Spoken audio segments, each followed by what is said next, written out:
le métropolitain, c'est lettre, mais c'est un incontournable dans l'histoire du secteur.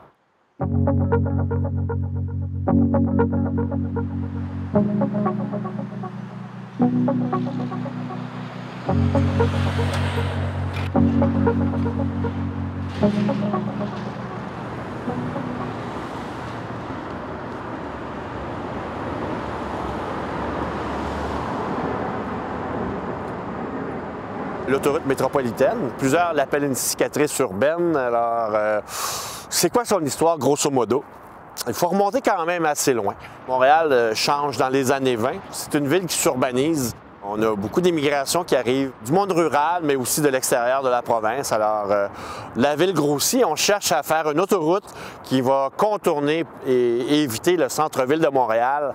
Alors, on pense à créer l'autoroute dans le secteur où on se retrouve dès 1929. Ça ne va pas fonctionner parce que les municipalités qui se retrouvent au nord, dans ce secteur-ci, ne s'entendent pas sur le tracé. Et également, c'est la crise économique en 1929 qui survient, suivie de la Deuxième Guerre mondiale. Donc, il va falloir attendre le début des années 50, 1952 pour être précis, pour qu'on commence à faire des expropriations pour le tracé de l'autoroute métropolitaine qui est érigée de 1960 à 1969, qui fait 21 km. Et on va faire l'autoroute étagée dans la portion centrale et dans l'est, tandis que dans l'ouest, on va suivre pas mal le chemin Crémazie et le chemin de la côte de Liesse, qui étaient anciennement des chemins de campagne.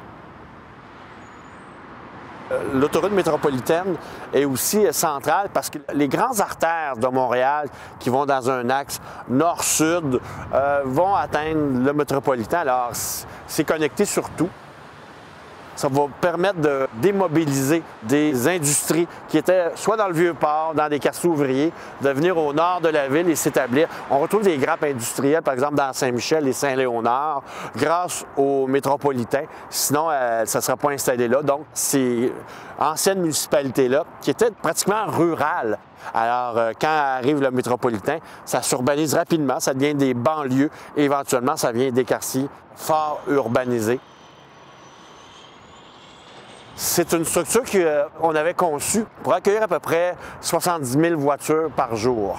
Alors, rapidement, ça va atteindre sa saturation quelques années après sa conception. Un des effets qu'on n'avait pas prévu, c'est de vivre autour du métropolitain.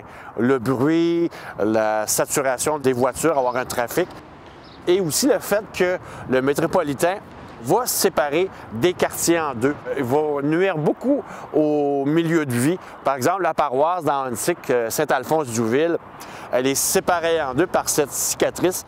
C'est un espace qui est perdu, qui n'est pas utilisé.